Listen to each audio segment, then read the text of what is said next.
Hello everyone, welcome to my channel Krishna Classopedia. आज की video में हम डिस्कस करेंगे क्लास 11 पॉलिटिकल साइंस का chapter 1 which is political theory and introduction from your book political theory. इस video में हम इस पूरे चैप्टर को कवर करेंगे और साथ ही साथ इसकी हिंदी एक्सप्लेनेशन को देखेंगे।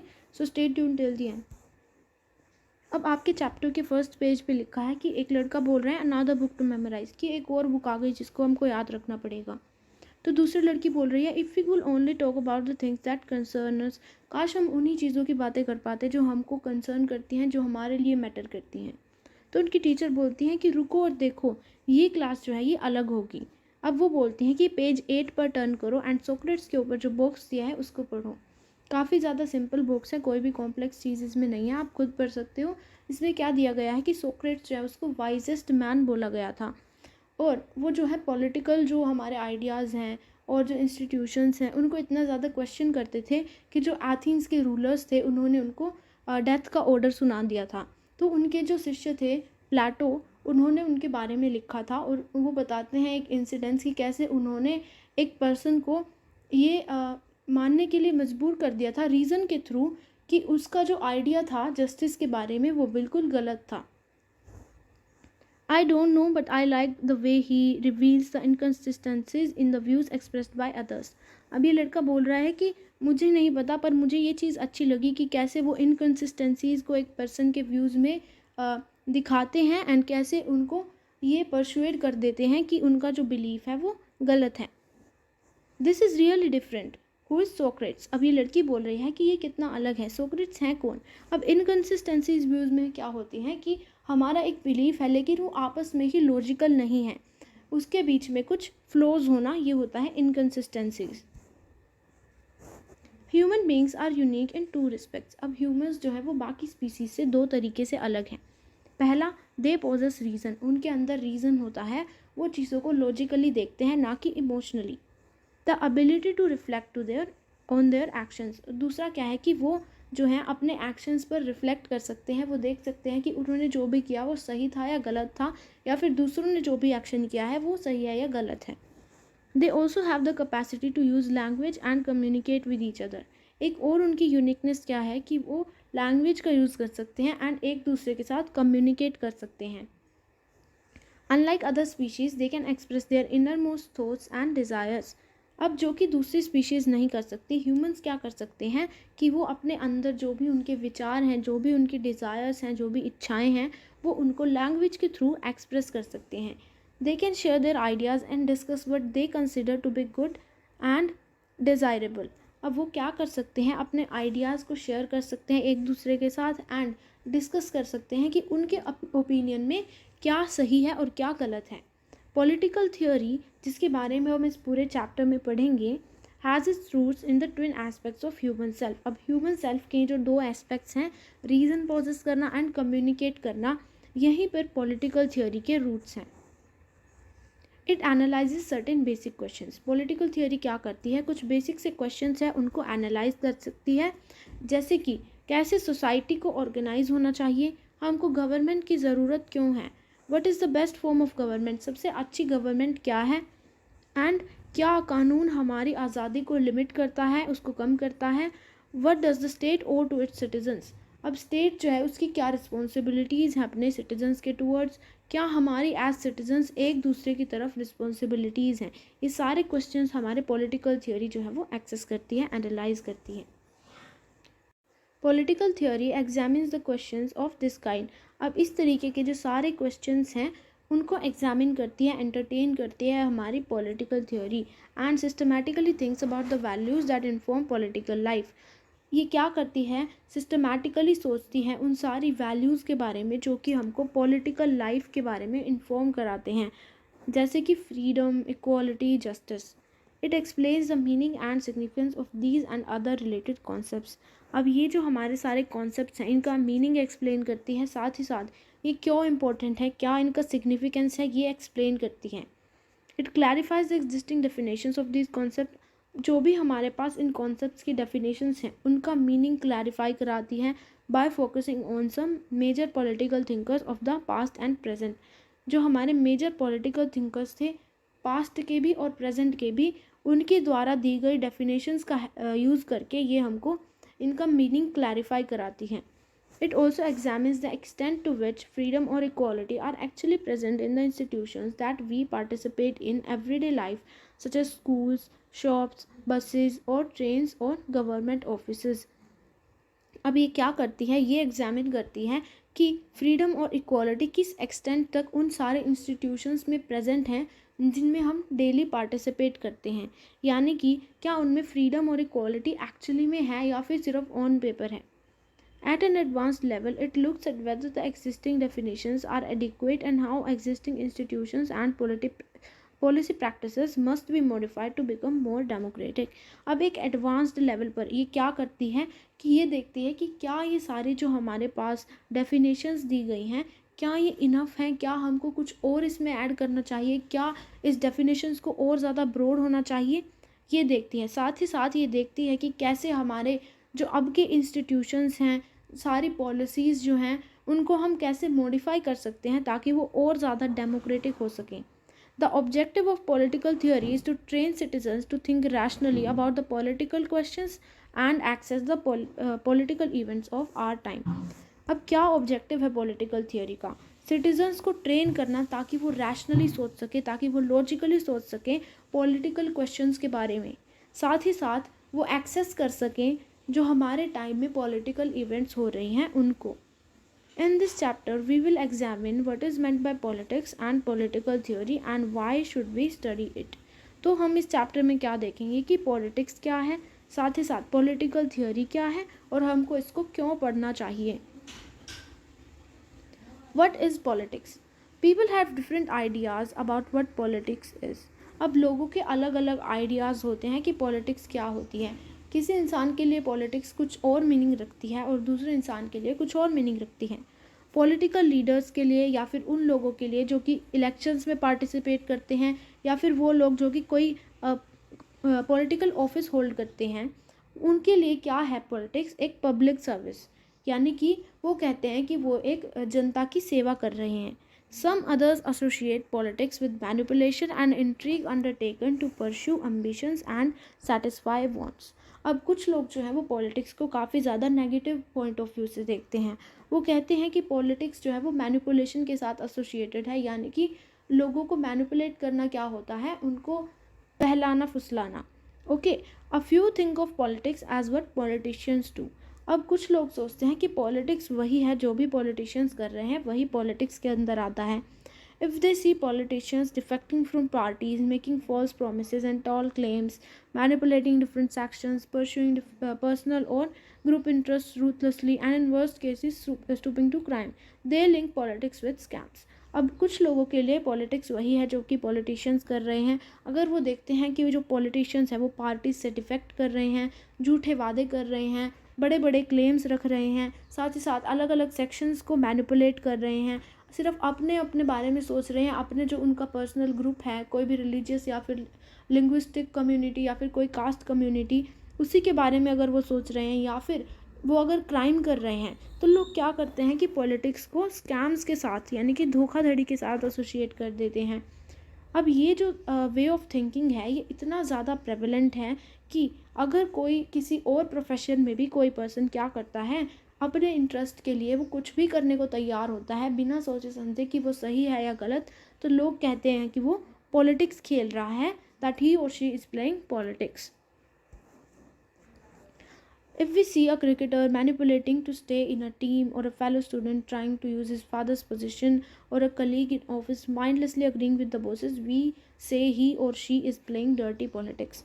अगर हम देखते हैं कि कोई क्रिकेटर है वो एक टीम में रहने के लिए लोगों को बहला फुसला रहा है, या फिर कोई स्टूडेंट है जो कि अपने फादर की पोजीशन का गलत यूज़ कर रहा है, या फिर ऑफिस में कोई कलीग है जो कि बिना सोचे समझे अपने बॉस के साथ हाँ में हाँ मिलाता जा रहा है, तो हम क्या कहते हैं कि ये लोग जो हैं डर्टी पॉलिटिक्स खेल रहे हैं.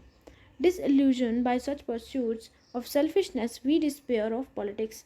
अब हम क्या करते हैं, ये सारी चीज़ें जो हैं इनसे हम इतना ज़्यादा ओवरवेल्म हो जाते हैं कि हम पॉलिटिक्स को हेट करते हैं.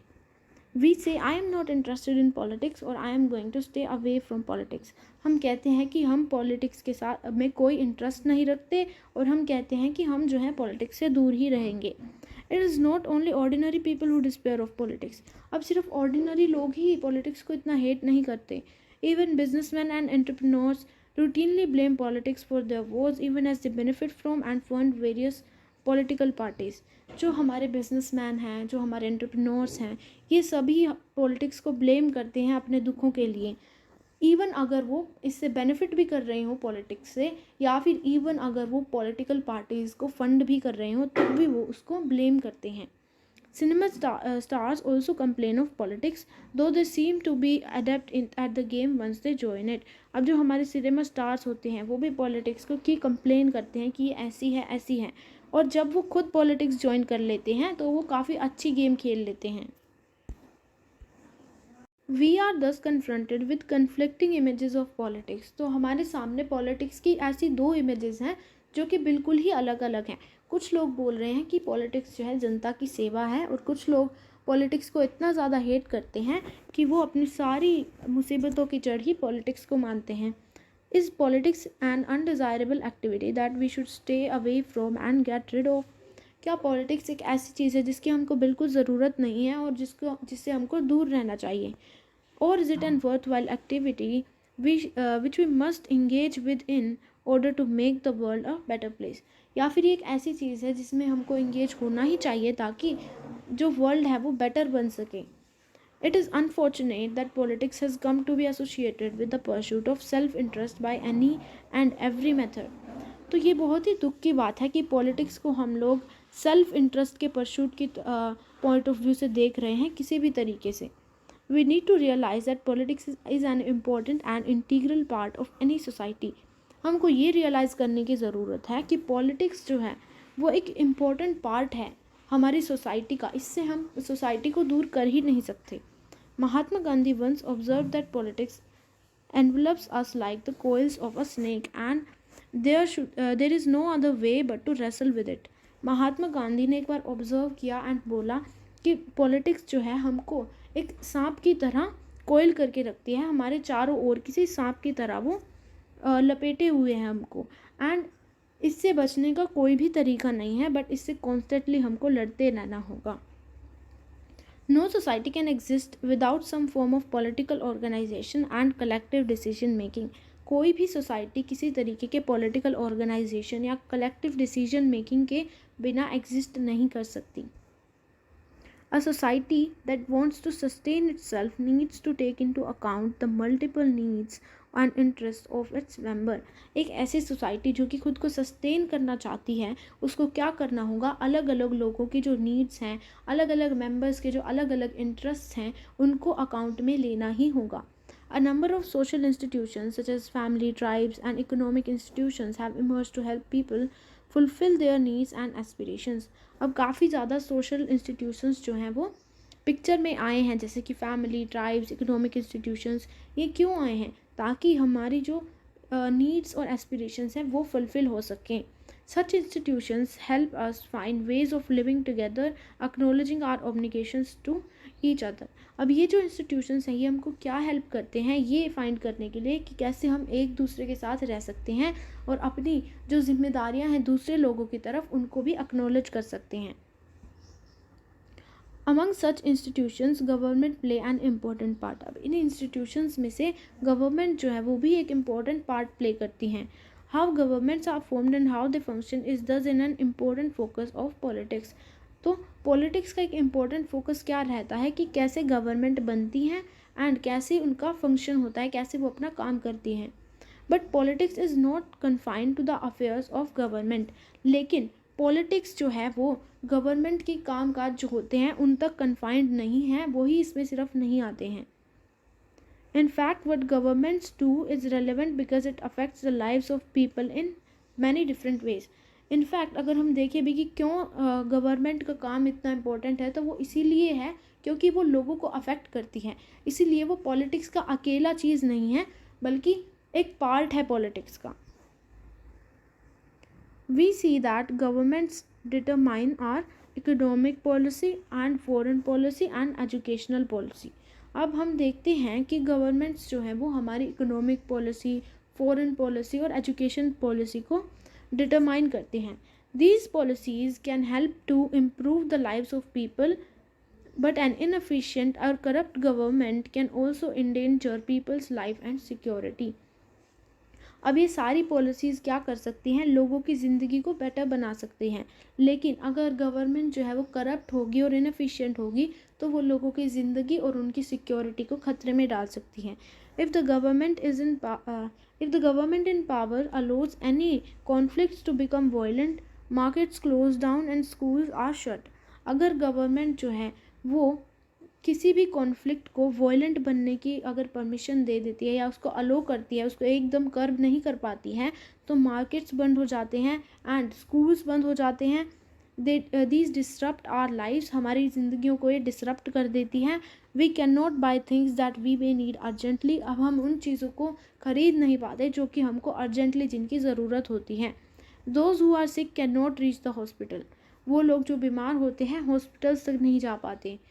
Even the school schedule gets affected, जो स्कूल का स्केड्यूल होता है वो भी इससे अफेक्टेड हो जाता है।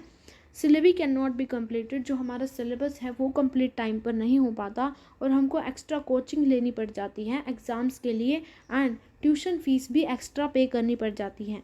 If on the other hand government makes policies to increase literacy and employment, we may get an opportunity to go to a good school and get a decent job. और अगर दूसरी तरफ हम देखें कि अगर गवर्नमेंट अच्छी पॉलिसीज़ बनाती है लिटरेसी को इंक्रीज़ करने के लिए, एम्प्लॉयमेंट को इंक्रीज़ करने के लिए, तो हमको अपॉर्चुनिटी मिल जाती है कि हम स्कूल जा सकते हैं और साथ ही साथ एक अच्छी जॉब भी पा सकते हैं। तो गवर्नमेंट के ऊपर टोटली डिपेंडेंट होता है कि कैसी उसकी सिटीजन्स की लाइफ रहने वाली है। Since the actions of the government affect us deeply, we take a lively interest in what governments do। अब क्योंकि गवर्नमेंट जो भी करती है वो हमको इतना डीपली अफेक्ट करता है तो हम इंटरेस्ट लेते हैं कि गवर्नमेंट क्या कर रही है। हम एसोसिएशंस फॉर्म करते हैं, हम कैंपेन्स को ऑर्गेनाइज करते हैं अपने डिमांड्स को सामने रखने के लिए। We negotiate with others and try to shape the goals that government pursue. हम दूसरे लोगों के साथ नेगोशिएट करते हैं एंड जो भी गवर्नमेंट कर रही है उसका जो गोल है वो शेप हो जाता है। इस तरीके से हम डायरेक्टली पॉलिटिक्स में पार्टिसिपेट नहीं कर रहे हैं, लेकिन जो भी हम बोल रहे हैं गवर्नमेंट उसको सुनेगी एंड वो उसको अफेक्ट भी करेगा। When we disagree with the policies of the government, we protest and organize demonstrations to persuade the government to change the existing laws। अगर हम जो गवर्नमेंट की पॉलिसीज़ है उनसे डिसअग्री करते हैं तो हम प्रोटेस्ट कर सकते हैं लीगली एंड डेमोन्स्ट्रेशंस जो हैं उनको ऑर्गेनाइज कर सकते हैं ताकि गवर्नमेंट जो है उसको हम परसुएड कर सकें, मना सकें कि आपके जो अभी आप कानून लाए हो उनको चेंज करो। We passionately debate the actions of our representatives and discuss whether corruption has increased or decreased। हम क्या करते हैं कि जो भी हमारे रिप्रेजेंटेटिव्स हैं उन्होंने जो भी करा है उसके जो एक्शंस हैं उनको हम डिबेट करते हैं एंड डिस्कस करते हैं कि क्या इस गवर्नमेंट के अंदर हमारा करप्शन जो है वो इंक्रीज़ हुआ है या डिक्रीज़ हुआ है। We ask whether corruption can be rooted out, हम क्या पूछते हैं कि क्या हम करप्शन को जड़ से निकाल सकते हैं। Whether reservation for specific groups are just और नॉट, कि क्या कुछ स्पेसिफिक ग्रुप्स के लिए जॉब्स वगैरह में, एजुकेशनल इंस्टीट्यूशंस पे रिजर्वेशंस अच्छी हैं या नहीं हैं। We try to understand why some parties and leaders win elections, हम ये समझने की कोशिश करते हैं कि क्यों कुछ ही पार्टीज़ या कुछ ही लीडर्स जो हैं वो इलेक्शंस जीत रहे हैं। In this way, we look for the rationale underlying the prevalent chaos and decay and aspire to create a better world। तो इस तरीके से हम क्या करते हैं, हम रीज़न को ढूंढते हैं कि क्यों ये जो दुनिया में सारा chaos है, ये डीके हैं, ये क्यों है, ये किस लीडर की वजह से हैं, किस पॉलिसी की वजह से हैं, किस पार्टी की वजह से हैं, किस वे ऑफ थिंकिंग की वजह से हैं एंड एक बेटर वर्ल्ड क्रिएट करने की कोशिश करते हैं। To sum up, politics arises from the fact that we have different visions of what is just and desirable for us and society। तो अगर हम इसको सम अप करने की कोशिश करें तो पॉलिटिक्स क्यों आती है, ये इस फैक्ट से आती है कि हम सभी के अलग अलग विजन्स हैं कि क्या जस्टिस है, क्या हमारी सोसाइटी के लिए और हमारे लिए अच्छी चीज़ है, क्या डिज़ायरेबल है। It involves the multiple negotiations that go on in a society through which collective decisions are made. Politics में क्या आता है, जो भी एक सोसाइटी में अगर लोगों के अलग अलग व्यूज़ हैं तो वो आपस में आएंगे और उनको नेगोशिएट करेंगे, तो मोस्टली वो जो है वो मिडल पाथ लेने की कोशिश करेंगे। तो ये सारे जो नेगोशिएशंस जो कि एक सोसाइटी में होते हैं, जिनके थ्रू कलेक्टिव डिसीजंस जो हैं वो लिए जाते हैं, ये सारे हमारे पॉलिटिक्स में आते हैं। At one level it involves what the governments do and how they relate to the aspirations of the people. तो एक लेवल पे पॉलिटिक्स में क्या आता है, जो भी गवर्नमेंट कर रही है या फिर कैसे वो लोगों के एस्पिरेशंस के लिए रिलेट कर पा रही है, कैसे उनके लॉज लोगों के एस्पिरेशंस को रिप्रेजेंट कर पा रहे हैं। And at another level it involves how people struggle and influence decision making. दूसरे लेवल पर क्या हो रहा है कि पॉलिटिक्स में इन्वॉल्व है कि कैसे लोग स्ट्रगल कर रहे हैं एंड कैसे वो इन्फ्लुएंस कर रहे हैं डिसीजन मेकिंग को। फॉर एग्ज़ाम्पल, अगर गवर्नमेंट ने कोई पर्टिकुलर लॉ लाया और लोगों को वो पसंद नहीं आया, तो लोग स्ट्रगल करेंगे, वो अपने प्रोटेस्ट रखेंगे एंड जो हमारा फाइनल डिसीजन होगा उसको इन्फ्लुएंस करेंगे। People may be said to engage in political activity whenever they negotiate with each other and take part in collective activities which are designed to promote social development and help to resolve common problem। तो हम क्या कह सकते हैं कि लोग जो हैं वो पॉलिटिकल एक्टिविटी ही कर रहे हैं जब भी वो एक दूसरे के साथ नेगोशिएट कर रहे हैं। वो बोल रहे हैं कि मेरा व्यू ऐसे अच्छा है, तुम्हारा व्यू ऐसे अच्छा है, और अगर वो आपस में नेगोशिएट कर रहे हैं तो भी वो पॉलिटिकल एक्टिविटी में ही काउंट होगा।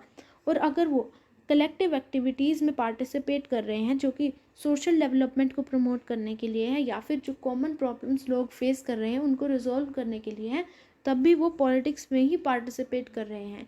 तो हम ये नहीं कह सकते कि पॉलिटिक्स वही है जो पॉलिटिशियंस कर रहे हैं, जो हम कर रहे हैं वो भी पॉलिटिक्स के अंदर ही काउंट होता है। What do we study in political theory? Political theory में हम क्या स्टडी करते हैं?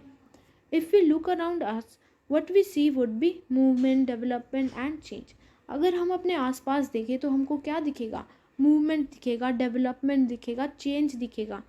But if we look deeper, we would also see certain values and principles that have inspired people and guided policies। पर अगर हम इसमें डीपर देखें तो हमको क्या दिखेगा कि कुछ वैल्यूज़ हैं, कुछ प्रिंसिपल्स हैं जो कि लोग सदियों से फॉलो कर रहे हैं, जिन्होंने उनको इंस्पायर किया है एंड जो हमारी पॉलिसीज़ बन रही हैं उनको गाइड किया है। आइडियल्स लाइक डेमोक्रेसी, फ्रीडम और इक्वालिटी फॉर इंस्टेंस। अब इनमें कौन कौन से आइडियल्स आते हैं? जैसे कि डेमोक्रेसी हो गया, फ्रीडम हो गया, इक्वालिटी हो गया। डिफरेंट कंट्रीज़ में try to protect such values by enshrining them in their constitutions as in the case with the American and Indian constitutions. अब अलग अलग कंट्रीज़ इन वैल्यूज़ को प्रोटेक्ट करने की कोशिश करती हैं। कैसे? अपने कॉन्स्टिट्यूशंस में इनको इंक्लूड करके, जैसे कि अमेरिकन और Indian constitutions for example. These documents did not just emerge overnight। अब ये जो हमारी सारी डॉक्यूमेंट्स हैं ये एक रात में ही इमर्ज नहीं हुई। They are built upon the ideas and principles debated almost since the times of Kautilya, Aristotle to Jean-Jacques Rousseau, Karl Marx, Mahatma Gandhi and doctor B.R. Ambedkar. तो ये जो हमारी डॉक्यूमेंट्स हैं, जो कॉन्स्टिट्यूशंस हैं, ये एक रात में इमर्ज नहीं हुई। ये इनमें जो आइडियाज़ और प्रिंसिपल्स हैं वो बहुत ही ज़्यादा पुराने हैं, जो सदियों से डिबेट होते चले आ रहे हैं।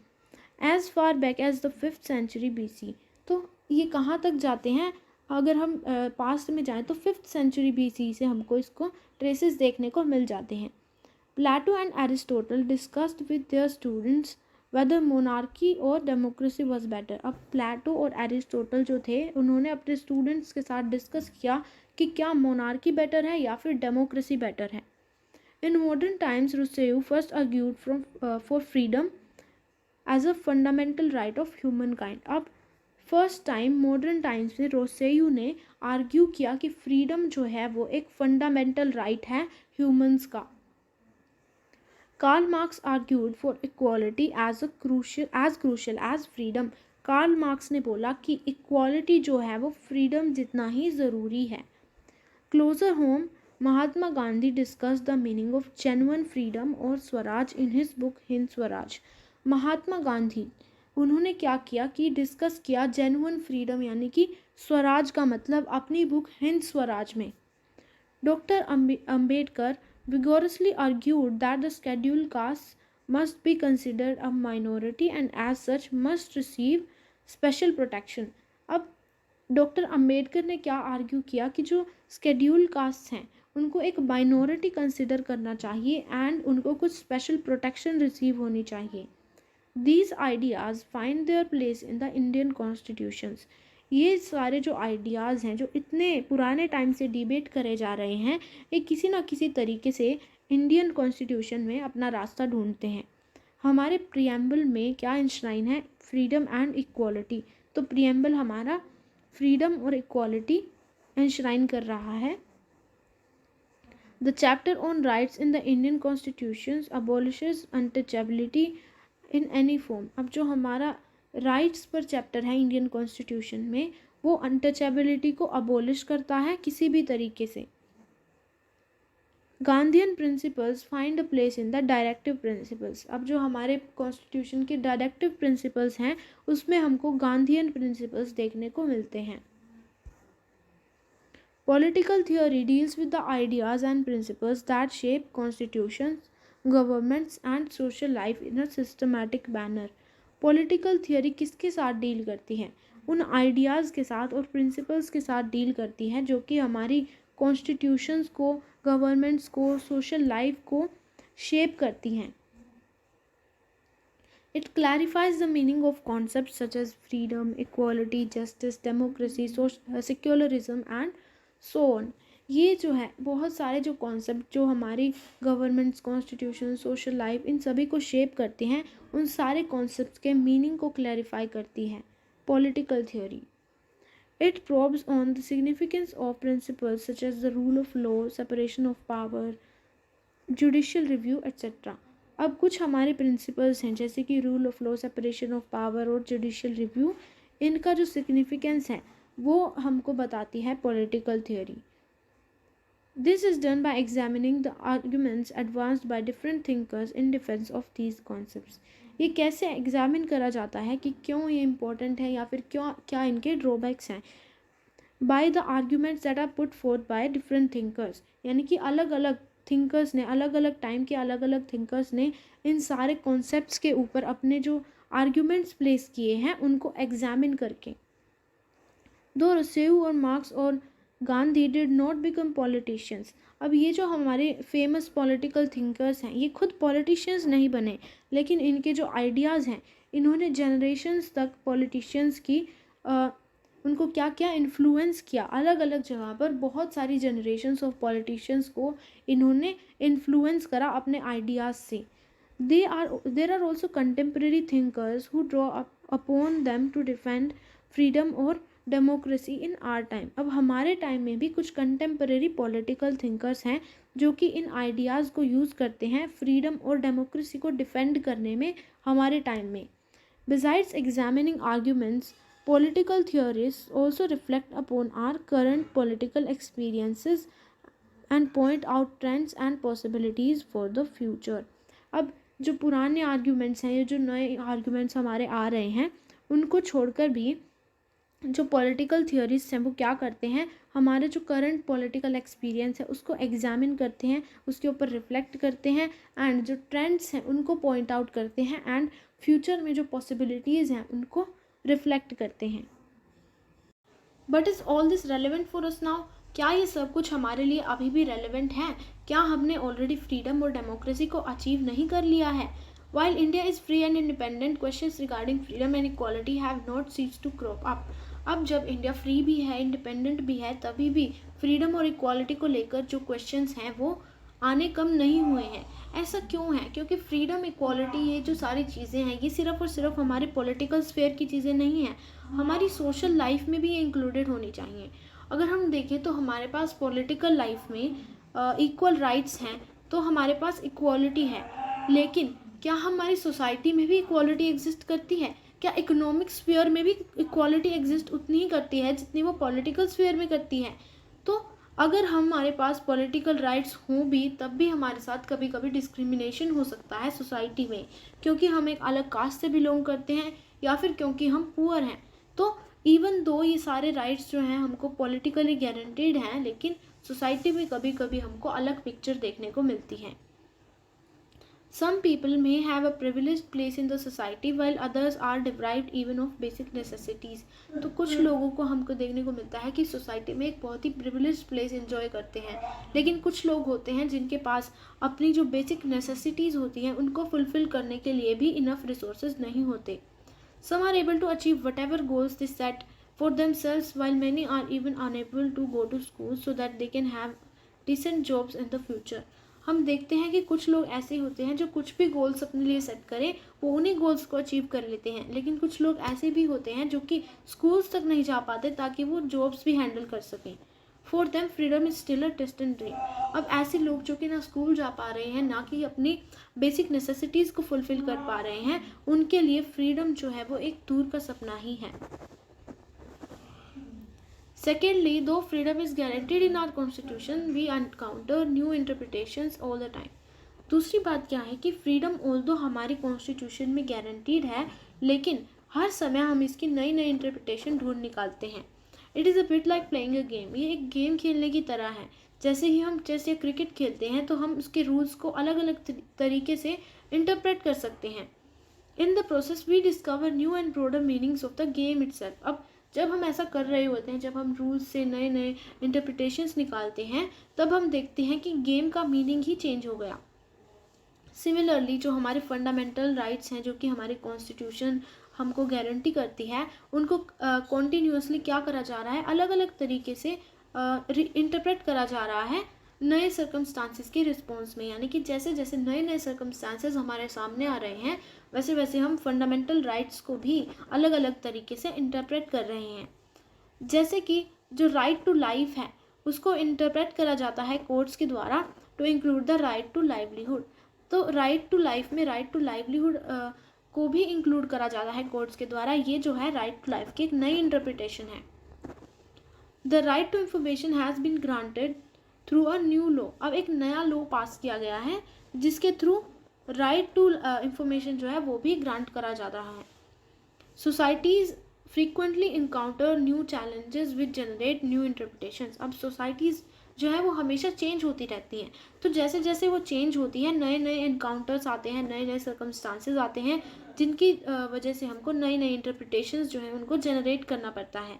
The fundamental rights guaranteed by our constitution have been amended and expanded over time through judicial interpretations and the government policies which are designed to address new problems।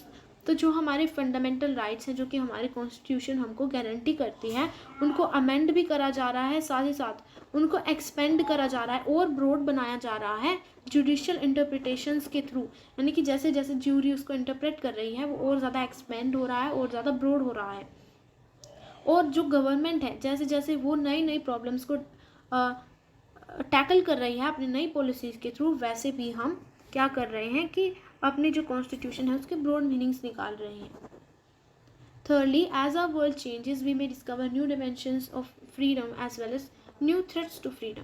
तो जैसे जैसे हमारी ये दुनिया जो है टेक्नोलॉजी के टाइम में इतनी ज़्यादा चेंज हो रही है कि हम नई नई डायमेंशंस ढूंढ निकाल रहे हैं फ्रीडम की, साथ ही साथ कुछ नए जो थ्रेट्स हैं, खतरे जो हैं फ्रीडम के लिए वो भी इमर्ज हो रहे हैं। जैसे कि global communication technology, it is making easier for activist to network with one another across the world for protecting tribal cultures और फॉरेस्ट।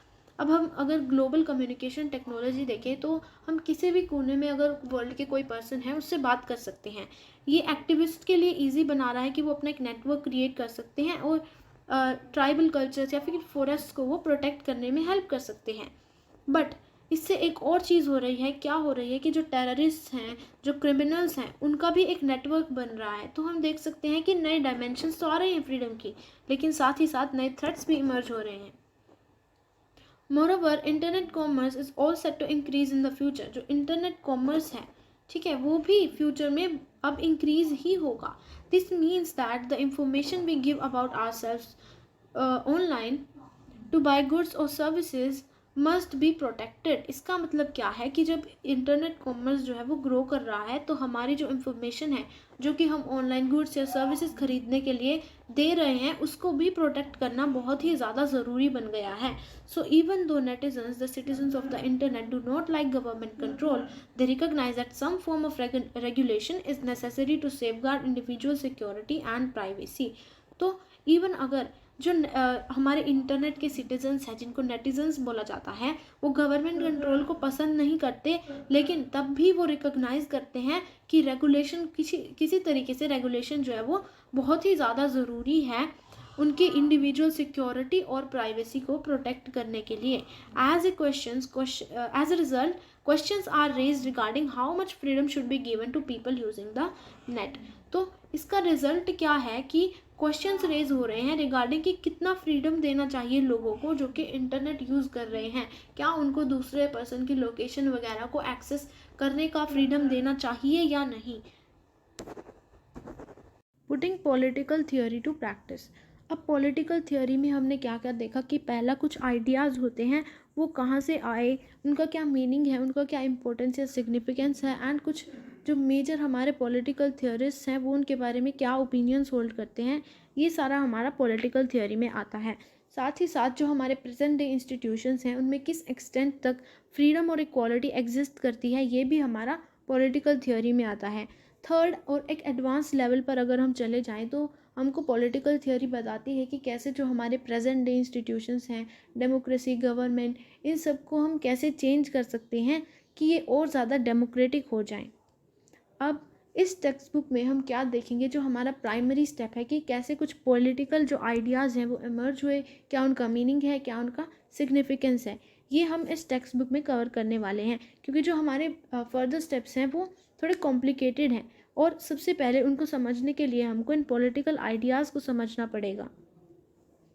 जब भी हम किसी डिबेट या फिर किसी आर्ग्यूमेंट को स्टार्ट करते हैं तो हम पूछते हैं कि इसका मीनिंग क्या है और इसका ये क्यों मैटर करता है। किसी भी टॉपिक पर हो हम सबसे पहले यही कोशिश करते हैं ढूंढने की कि क्या इसका मीनिंग है और क्यों ये मैटर करता है। पॉलिटिकल थियोरिस्ट ने भी खुद को यही क्वेश्चंस पूछे हैं कि फ्रीडम क्या है या फिर इक्वालिटी क्या है, एंड अलग अलग डाइवर्स डेफिनेशंस उन्होंने हमको प्रोवाइड की हैं। अब मैथमेटिक्स में क्या होता है कि किसी ट्रायंगल या फिर स्क्वायर की हमारे पास एक प्रॉपर डेफिनेशन होती है, लेकिन इक्वालिटी, फ्रीडम या फिर जस्टिस की कोई एक पर्टिकुलर डेफिनेशन नहीं हो सकती, इनकी अलग अलग डेफिनेशंस होती हैं। ऐसा क्यों है? ऐसा इसलिए है क्योंकि इक्वालिटी जैसी जो टर्म्स हैं वो हमारी रिलेशनशिप्स को दिखाती हैं हमारे फेलो ह्यूमन बींग्स के साथ, ना कि चीज़ों के साथ। अब ट्रायंगल या फिर स्क्वायर को लेके लोगों के ओपिनियंस नहीं होते, लेकिन when it comes two things like equality अलग अलग लोगों के अलग अलग ओपिनियंस होते हैं, एंड अगर हमको इनकी डेफिनेशन देनी पड़ती है तो बहुत सारे ओपिनियंस को समझना पड़ता है एंड हार्मोनाइज करना पड़ता है। हार्मोनाइज क्या होता है कि अगर किसी पर्सन के, अगर दो लोगों के या दो ग्रुप्स ऑफ पीपल के अलग अलग हमारे ओपिनियंस हैं इक्वालिटी को लेके, तो उनको हमको एक मिडिल ग्राउंड पर लाना पड़ेगा जहाँ पर दोनों की ही जो हमारे आर्ग्यूमेंट्स हैं वो सेटिस्फाई होते हैं। How do we go about doing this? अब हम ऐसा कैसे करते हैं? Let us begin with our common experience of equality in different places. अब हमारा जो एक कॉमन सा एक्सपीरियंस है इक्वालिटी को लेके अलग अलग जगहों पर, उसको हम समझते हैं। You may have notice that people often jump the Q in shops और डॉक्टर्स वेटिंग रूम और government offices.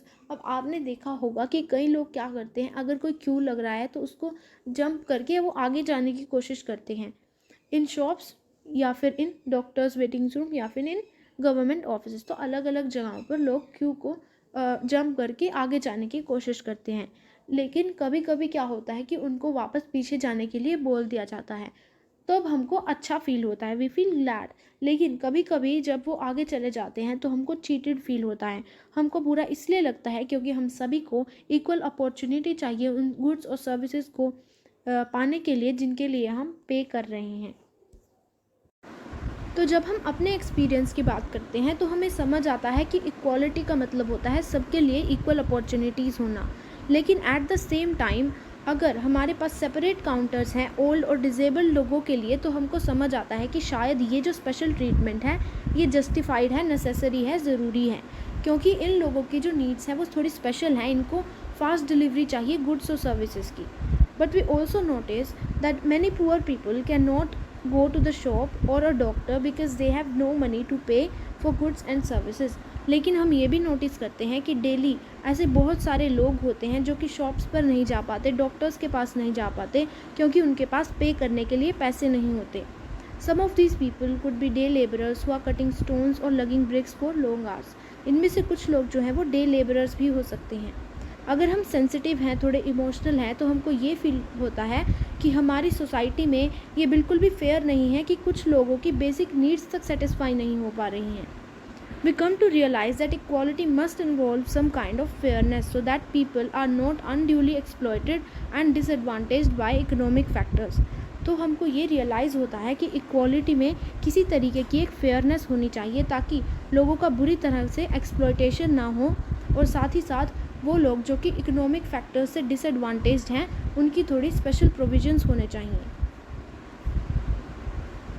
Consider the fact that there are many children who cannot go to the school because they have to work to feed themselves. अब ये भी fact consider करो कि बहुत सारे ऐसे बच्चे भी होते हैं जो कि स्कूल्स नहीं जा पाते क्योंकि उनको काम करना पड़ता है खुद को फीड करने के लिए, खुद को खाना देने के लिए. And most girl students in poor households are pulled out of school to care for their younger siblings while parents go to work. तो क्या होता है कि बहुत सारे पुअर हाउस होल्ड्स में जो गर्ल स्टूडेंट्स होती हैं उनको स्कूल से निकलवा के घर पे ही बैठा लिया जाता है ताकि वो अपने छोटे भाई बहन का ध्यान रख सकें जब उनके जो पेरेंट्स हैं वो अपना काम कर रहे हों. Even though the Indian constitution guarantees the right to primary education for all this right remains formal. तो क्या है कि हमारी जो इंडियन कॉन्स्टिट्यूशन है वो गारंटी करती है कि हर एक पर्सन को प्राइमरी एजुकेशन का अधिकार है, लेकिन ये जो राइट है ये सिर्फ फॉर्मल रह जाता है, ऑन पेपर रह जाता है, क्योंकि हर एक बच्चा जो इंडिया में है वो स्कूल नहीं जा पाता. Again we may feel that the government should do more for such children and their parents so that they are enable to go school. तो हमको क्या फ़ील होता है फिर से कि गवर्नमेंट को इन बच्चों और इनके पेरेंट्स के लिए कुछ करना चाहिए ताकि वो स्कूल जा सकें. Thus you may see that our idea of equality is quite complex. तो हमको यहाँ पे क्या दिखता है कि जो इक्वालिटी का आइडिया है वो बहुत ही ज़्यादा कॉम्प्लेक्स है. अगर हम अपने बारे में देखते हैं तो हमें लगता है कि ये इक्वल अपॉर्चुनिटी होनी चाहिए सबके लिए, लेकिन जब हम ओल्ड और डिसेबल्ड लोगों के लिए देखते हैं तो हमको लगता है कि इनके लिए कुछ स्पेशल प्रोविजंस होने चाहिए. और जब हम उन लोगों को देखते हैं जो कि अपने बेसिक नीड्स भी सेटिस्फाई नहीं कर पा रहे हैं तो हमको फील होता है कि गवर्नमेंट को इन लोगों के लिए कुछ एक्स्ट्रा करना चाहिए. When we are in a queue or playground we want equal opportunity. तो जब भी हम किसी क्यू में होते हैं या फिर किसी प्लेग्राउंड में होते हैं तो हमको इक्वल अपॉर्चुनिटी चाहिए. अगर हम किसी डिसेबिलिटी से सफ़र कर रहे हैं तो हमको कुछ स्पेशल प्रोविजंस चाहिए. एट द सेम टाइम अगर हम इतने पुअर हैं कि हमारी बेसिक नीड्स भी हमारी अफोर्ड नहीं कर पा रहे हैं हम, तो हमको इक्वल अपॉर्चुनिटी से कुछ ज़्यादा चाहिए. इक्वल अपॉर्चुनिटी तब हमारे लिए पर्याप्त नहीं है. We must be enabled to go to school or get help through proactive measures such as fair distribution of resources. तब हमको क्या फ़ील होता है कि हमको इनेबल कर देना चाहिए ताकि हम स्कूल जा पाएँ, या फिर हमको अलग अलग प्रोविजंस के थ्रू, मेजर्स के थ्रू हेल्प करनी चाहिए, जैसे कि जो हमारे रिसोर्सेज हैं उनका एक फेयर डिस्ट्रीब्यूशन करना. अब this requires that some kind of agency be made responsible to ensure fairness. अब इसके लिए हमको क्या ज़रूरत महसूस होती है कि कोई एक एजेंसी होनी चाहिए जो कि हमारी सोसाइटी को ओवरलुक कर सके और उसमें फेयरनेस को इंश्योर कर सके. So the reasons we have many definition is because the meaning of equality is dependent on the context. तो हमारे पास इक्वालिटी के इतने सारे सेवरल डिफरेंट मीनिंग्स क्यों हैं? क्योंकि जो इक्वालिटी है उसका मीनिंग उसके कॉन्टेक्स्ट पे, उसके बैकग्राउंड पे डिपेंडेंट होता है. We started with what it meant for ourselves and then proceeded to consider others. अब हमने कैसे स्टार्ट किया? हमने देखा कि इक्वालिटी का मतलब हमारे लिए क्या है. फिर हमने देखा कि जो दूसरे लोग हैं, जो गरीब लोग हैं, जो डिसएडवांटेज लोग हैं, जो सीनियर सिटीजन्स हैं, उनके लिए इक्वालिटी क्या मीनिंग रखती है. We discovered many layers of meaning. तो हमने क्या किया? अलग अलग लेयर्स को देखा इसके मीनिंग की. We have been doing political theory without realising it. हम जो हैं इससे पहले पॉलिटिकल थियोरी को ये रियलाइज़ करे बिना ही कर रहे थे कि कैसे जो अलग अलग हमारे सोशल ग्रुप्स हैं उनके लिए चीज़ें अलग अलग मीनिंग्स रखती हैं. Political theorists clarify the meaning of political concepts by looking at how they are understood and used in ordinary language. Political theorist क्या करते हैं, वो किसी भी पॉलिटिकल कॉन्सेप्ट का मीनिंग क्लैरिफाई करते हैं। कैसे? ये देखकर कि कैसे उसको समझा और यूज़ किया गया है किसी भी ऑर्डिनरी लैंग्वेज में। They also debate and examine the diverse meaning and opinion in a systematic manner. वो क्या करते हैं? डिबेट करते हैं आपस में। सारे पॉलिटिकल थियोरिस्ट अलग अलग ओपिनियंस के बारे में और अलग अलग मीनिंग्स के बारे में किसी एक पर्टिकुलर पॉलिटिकल कॉन्सेप्ट की उसको सिस्टमैटिकली वो डिबेट करते हैं एंड एग्जामिन करते हैं। When is equality of opportunity enough? अब इक्वालिटी ऑफ अपॉर्चुनिटी जो है वो कब पर्याप्त होगी, कब लोगों को एक स्पेशल ट्रीटमेंट की ज़रूरत होती है। How far and how long should such special treatment be given? अब कितने टाइम तक एक स्पेशल ट्रीटमेंट जो है लोगों को वो देना सही रहेगा। यानी कि अगर कोई भी पर्टिकुलर हमारा डिसएडवांटेज सेक्शन है तो कितने टाइम तक उसको कुछ स्पेशल प्रिविलेजेस दें ताकि वो जो नॉर्मल पॉपुलेशन है, ऑर्डिनरी पॉपुलेशन है, उसके लेवल तक आ जाए। Should poor children be given mid day meals to encourage them to stay in schools? तो क्या जो हमारे पुअर चिल्ड्रन हैं उनको मिड डे मील्स देनी चाहिए ताकि वो स्कूल्स में रहें? These are some questions which they address. अब जो पॉलिटिकल थियोरिस्ट हैं वो इन्हीं में से कुछ क्वेश्चंस को हमारे एड्रेस करते हैं। As you can see these issues are eminently practical. They provide guidelines for framing public policies on education and employment. अब जैसा कि आप देख सकते हैं कि ये जो सारे हमारे इश्यूज़ हैं ये बहुत ही ज़्यादा प्रैक्टिकल हैं। ये क्या करते हैं? गाइडलाइंस प्रोवाइड करते हैं गवर्नमेंट को कि कैसे उनको लोगों के लिए एजुकेशन या फिर एम्प्लॉयमेंट की जो हमारी पॉलिसीज़ हैं वो फ्रेम करनी चाहिए। As in case of equality so also is in case of other concepts. Political theorist engage with everyday opinions, debate possible meanings and thrash out policy options. तो क्या होता है कि जैसे हमने देखा इक्वालिटी के केस में, वैसे ही बाकी सारे कॉन्सेप्ट्स के केस में भी होता है। पॉलिटिकल थियोरिस्ट क्या करते हैं? जो एवरीडे ओपिनियंस होते हैं उनको डिबेट करते हैं, उनको समझते हैं एंड उनके पॉसिबल मीनिंग्स को निकालते हैं, फिर वो पॉलिसीज़ में अपने सजेशंस देते हैं। Freedom, citizenship, rights, development, justice, equality, nationalism and secularism are some of the concepts that we will discuss in the following chapters. अब ये हमारे कुछ कॉन्सेप्ट्स हैं जो कि हम आने वाले चैप्टर्स में डिस्कस करेंगे। Why should we study political theory? हमें पॉलिटिकल थियोरी क्यों पढ़ना चाहिए? We may have political ideas but do we need to study political theory? अब हमारे कुछ पॉलिटिकल आइडियाज़ तो हो सकते हैं, लेकिन क्या हमको पॉलिटिकल थियोरी पढ़ना भी ज़रूरी है? Is it not more suited for politicians who practice politics? क्या वो पॉलिटिशियंस जो कि पॉलिटिक्स को प्रैक्टिस कर रहे हैं उनके लिए ज़्यादा सूटेड नहीं है कि वो पॉलिटिकल थियोरी को पढ़ें? या फिर वो ब्यूरोक्रेट्स जो कि पॉलिसीज़ बनाते हैं, या फिर वो लोग जो कि पॉलिटिकल थियोरी को पढ़ाते हैं, या फिर वो लॉयर्स या फिर जजेस जो कि हमारे कॉन्स्टिट्यूशंस और उसके इंश्राइंड लॉज को पढ़ते हैं, इंटरप्रेट करते हैं, या फिर उन एक्टिविस्ट और जर्नलिस्ट के लिए जो कि एक्सप्लॉयटेशन को एक्सपोज करते हैं एंड नए नए राइट्स की डिमांड्स करते हैं। What do we gain by knowing the meaning of freedom और इक्वालिटी? अब हम जो ऑर्डिनरी लोग हैं, हमको क्या मिलेगा कि अगर हम फ्रीडम या फिर इक्वालिटी के बारे में जानें? First of all, political theory is relevant for all the above target groups. तो पहली बात तो ये है कि जो पॉलिटिकल थियोरी है वो इन सारे जो टारगेट ग्रुप्स है जो हमने देखे अभी, पॉलिटिशियंस, लॉयर्स, जजेस और हमारे जर्नलिस्ट, इन सब के लिए तो ज़रूरी है ही। लेकिन as high school students we may choose one of the above professions in the future and so indirectly it is relevant for us even now। तो हम क्या देख रहे हैं कि जैसे आप लोग अभी हाई स्कूल स्टूडेंट्स हैं, फ्यूचर में जाके शायद आप इनमें से ही कोई प्रोफेशंस चूज़ कर लें, तो आपके लिए ये अभी भी रेलिवेंट है।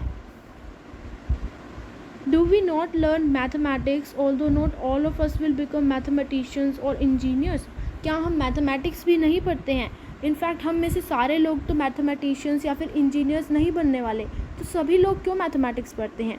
वो इसीलिए क्योंकि बेसिक अरिथमेटिक जो है हमारी जनरल लाइफ में भी यूज़फुल होता है। Secondly, we are all going to be citizens entitled to vote and decide other issues. तो हम सभी जब बड़े हो जाएंगे तो हम सिटीजन्स बनेंगे जो कि वोट भी देंगे अपनी, एंड दूसरे इश्यूज़ को भी डिसाइड करेंगे, वो गवर्नमेंट को क्रिटिसाइज़ करेंगे या फिर अप्रेज़ करेंगे। To act responsibly, it is helpful to have a basic knowledge of political ideas and institutions. अब रिस्पॉन्सिबली एक्ट करने के लिए हमारे लिए ये हेल्पफुल होगा कि अगर हमारे पास पॉलिटिकल आइडियाज़ एंड इंस्टीट्यूशंस की एक बेसिक जो है नॉलेज होगी, जो कि शेप करेगी उस दुनिया को जिसमें हम रहते हैं. In the information society, it is crucial that we learn to be reasonable and informed if we are to participate in gram sabhas or offer our views on websites and polls. अब ये जो हमारी information society है, इसमें ये ज़रूरी है कि हम रिजनेबल हों एंड इन्फॉर्म्ड हों, हमें पता चले कि हमारे क्या ओपिनियंस हैं, क्या व्यूज़ हैं, ताकि हम अच्छे से ग्राम सभाज में या दूसरे जो हमारे पॉलिटिकल ऑफिसेज हैं, इंस्टीट्यूशंस हैं, उनमें पार्टिसिपेट कर सकें इफ़ेक्टिवली. एंड हमारे जो वेबसाइट्स या पोल्स हैं उनमें हम अपने जो व्यूज़ हैं वो इलोक्वेंटली एक्सप्रेस कर सकें. If we simply express arbitrary preferences we will not be very effective. अगर हम सिंपली अपनी प्रेफरेंसेस को आगे रखेंगे तो हमारी प्रेफरेंसेस जो हैं, ओपिनियंस जो हैं, वो उतने ज़्यादा इफ़ेक्टिव नहीं होंगे. But if we are thoughtful and mature, we can use the new media to discuss and express our common interests. लेकिन अगर हम थॉटफुल हैं, अगर हम मैच्योर हैं, तो हम क्या करेंगे, ये जो हमारा नया मीडिया है इसका हम यूज़ करेंगे डिस्कस करने के लिए, एक्सप्रेस करने के लिए अपने कॉमन इंटरेस्ट को. सिटीजन्स के रूप में हम किसी भी म्यूज़िक कॉन्सर्ट में प्रेजेंट ऑडियंस की तरह होते हैं. हम ये तो डिसाइड नहीं करते कि कौन सा सॉन्ग होगा, क्या मेलोडी होगी, या फिर उसको इंटरप्रेट हम नहीं करते, हम मेन परफॉर्मर्स नहीं होते, लेकिन जो भी आउटकम आएगा उसका एजेंडा हम ही सेट करते हैं, हम ही उस आउटकम को चैनलाइज करते हैं कि फाइनली क्या आउटकम आएगी. We set the agenda and we appreciate the output. जो भी आउटपुट आ रहा है उसको हम अप्रिशिएट कर रहे हैं, साथ ही साथ नई रिक्वेस्ट को भी हम ही डाल रहे हैं. Have you noticed that musicians perform better when they know that the audience is knowledgeable and appreciative? क्या आपने कभी ये नोटिस किया है कि जो म्यूजिशियंस हैं वो बेटर परफॉर्म करते हैं, अच्छे से परफॉर्म करते हैं जब उनको पता होता है कि उनकी जो ऑडियंस है उसके पास नॉलेज है, साथ ही साथ वो अप्रिशिएटिव है, वो उनको अप्रिशिएट कर रही है. So also an educated and vigilant citizenry makes those who play politics more public spirited. तो अगर जो हमारी सिटीजन्स होंगे, जो सिटीजनरी होगी, अगर वो ज़्यादा पढ़ी लिखी होगी, साथ ही साथ अगर वो विजिलेंट होगी. विजिलेंट क्या होता है कि गवर्नमेंट जो भी एक्टिविटी कर रही है उसके ऊपर ध्यान रखना, उसको टाइम टू टाइम क्रिटिसाइज़ करना और अप्रेज़ करना, ये होती है हमारी विजिलेंट सिटीजनरी. तो अगर सिटीजन्स विजिलेंट होंगे एंड एजुकेटेड होंगे तो वो लोग जो कि पॉलिटिक्स को प्रैक्टिस कर रहे हैं वो और ज़्यादा पब्लिक स्पिरिटेड होंगे. यानी कि उनको पता होगा कि लोग क्या चीज़ अप्रेज़ कर रहे हैं, कि अगर वो पब्लिक का ध्यान रख के चीज़ें कर रहे हैं, अगर वो लोगों के भले के लिए चीज़ें कर रहे हैं, तो इस तरीके से जो पॉलिटिशियंस होंगे वो और ज़्यादा पब्लिक स्पिरिटेड होंगे. Thirdly, freedom, equality and secularism are not abstract issues in our lifes. तीसरी बात क्या है कि फ्रीडम, इक्वालिटी और सेक्युलरिज्म ऐसे इश्यूज़ एब्स्ट्रैक्ट इश्यूज़ नहीं होते. ये ऐसी चीज़ें नहीं होती जो कि सिर्फ वैल्यूज़ के रूप में एग्जिस्ट करती हैं और रियल लाइफ में इनकी कोई एग्जिस्टेंस नहीं है. We daily encounter discrimination of various sorts in family, schools, shopping malls and so on. हमको डेली अपने लाइफ्स में क्या देखने को मिलती है कि अलग अलग तरीके की डिस्क्रिमिनेशन हो रही है. We ourselves have prejudices against people who are different from us, be they of a different caste और रिलीजन और जेंडर और क्लास. हमारे अंदर खुद भी इतनी सारी प्रेजुडाइसेस होती हैं उन लोगों को लेके जो कि हमसे डिफरेंट हैं. किस रूप में? कास्ट के रूप में, या रिलीजन के रूप में, या फिर जेंडर के रूप में, या फिर क्लास के रूप में. If we feel oppressed we want it redressed and if that is delayed we feel that violent revolution is justified. अगर हम ऑप्रेस्ड फील कर रहे हैं, अगर हमको ये फील हो रहा है कि हमको कोई दबा रहा है, तो हमको क्या फील होता है कि इसको रिड्रेस करना चाहिए, इसका रिड्रेसल होना चाहिए. एंड अगर उसको डिले कर दिया जाता है तो हमको फील होता है कि अगर एक वॉयलेंट रिवोल्यूशन हो रहा है तो वो जस्टिफाइड है क्योंकि हमने भी सफ़र किया है. If we are privileged we deny that there is any oppression even as our maids and servants struggle for dignity. अगर हम प्रिविलेज्ड हैं, अगर हम रिच हैं, अगर हमारे पास बहुत सारे रिसोर्सेज हैं, तो हम ये डिनाई कर देते हैं कि किसी भी तरह का कोई ऑपरेशन एग्जिस्ट करता है. हम ये डिनाई कर देते हैं, मना कर देते हैं कि कोई भी लोग जो हैं वो दबाए जा रहे हैं. Sometimes we even feel that our servants deserve the treatment they get. कभी कभी हमको तो ये भी फील होता है कि हमारे जो सर्वेंट्स हैं वो डिज़र्व करते हैं इसी तरीके की ट्रीटमेंट को. What political theory encourages us to do is examine our ideas and feelings about political things. अब political theory हमको क्या encourage करती है कि जो भी ideas हम चीज़ों के बारे में होल्ड करते हैं एक बार हम उनको ध्यान से देखें, हम देखें कि दूसरे लोगों के पॉइंट ऑफ व्यू से वो क्या हैं. Just by looking at them more carefully, we become moderate in our ideas and feelings. तो उनमें एक बार अगर हम ध्यान से देखें, अगर हम इंट्रोस्पेक्ट करें तो हम पाते हैं कि हम और ज़्यादा मॉडरेट हो गए हैं अपने आइडियाज़ में और अपने फीलिंग्स में. अब मॉडरेट होना क्या है कि ना तो हम इस एक्सट्रीम में जा रहे हैं ना ही हम उस एक्सट्रीम में जा रहे हैं, हम मॉडरेट हैं कि दोनों ही ओपिनियन सही हैं और ऐसी चीज़ें होनी चाहिए जिससे दोनों ही ओपिनियन सेटिस्फाई हो रहे हैं. Finally, as students, we enjoy debates and elocution competitions. We have opinions about what is right or wrong, just or unjust, but do not know whether they are reasonable or not. Only when we argue with others, we realize the need to defend them and seek out reasons and arguments. Finally क्या है कि हम students हैं जिनको debates वगैरह बहुत ही पसंद होती हैं और हमारे खुद के ओपिनियंस होते हैं कि क्या सही है, क्या गलत है, क्या जस्ट है, क्या अनजस्ट है. लेकिन हमको ये नहीं पता होता कि क्या वो रीज़नेबल है, क्या वो एक्चुअल में सही हैं. जब हम दूसरों से आर्ग्यू करते हैं तो हमको ये पता चलता है कि हमारे जो भी ओपिनियंस हैं उनको डिफेंड करना बहुत ही ज़्यादा ज़रूरी है, जिसके लिए हमको उनके नए जो पर्सपेक्टिव्स हैं वो ढूंढने पड़ते हैं, नए नए रीज़न्स ढूंढने पड़ते हैं ताकि हम उनको डिफेंड कर सकें. हमें नए नए आर्ग्यूमेंट्स लाने पड़ते हैं. Political theory exposes us to a systematic thinking on justice और equality so that we can polish our opinions and argue in an informed manner for the sake of common interests. अब political theory क्या करती है, हमको एक systematic thinking से expose करती है, हमारे आगे एक सिस्टमैटिकली सोचने का तरीका ले आती है जस्टिस और इक्वालिटी के बारे में, ताकि हम अपने ओपिनियंस को पॉलिश कर सकें एंड आर्ग्यू कर सकें एक इन्फॉर्म तरीके से, यानी कि हम एक ऐसे तरीके से आर्ग्यूमेंट करें जिसमें जो है लॉजिक होता है. Such skills of debating rationally and communicating effectively are likely to be great assets in the global informational order. अब ऐसी स्किल्स रैशनली डिबेट करने की, यानी कि अगर एक इलॉजिकल डिबेट होती है जिसमें कोई भी पर्सन अपने ओपिनियंस को बिना बात के ही असर्ट करता है, बीट कि वो सही है या गलत है, वो ये नहीं सोचता. लेकिन एक रैशनल डिबेटिंग होती है जिसमें पर्सन जो है अपने आर्ग्यूमेंट के फेवर में, अपने ओपिनियन के फेवर में आर्ग्यूमेंट्स लाता है जो कि लॉजिकली बैक्ड होते हैं. तो ऐसे rational debating and effective communication जो है हमारे दुनिया के लिए काफ़ी ज़्यादा बड़े बड़े एसेट्स हैं.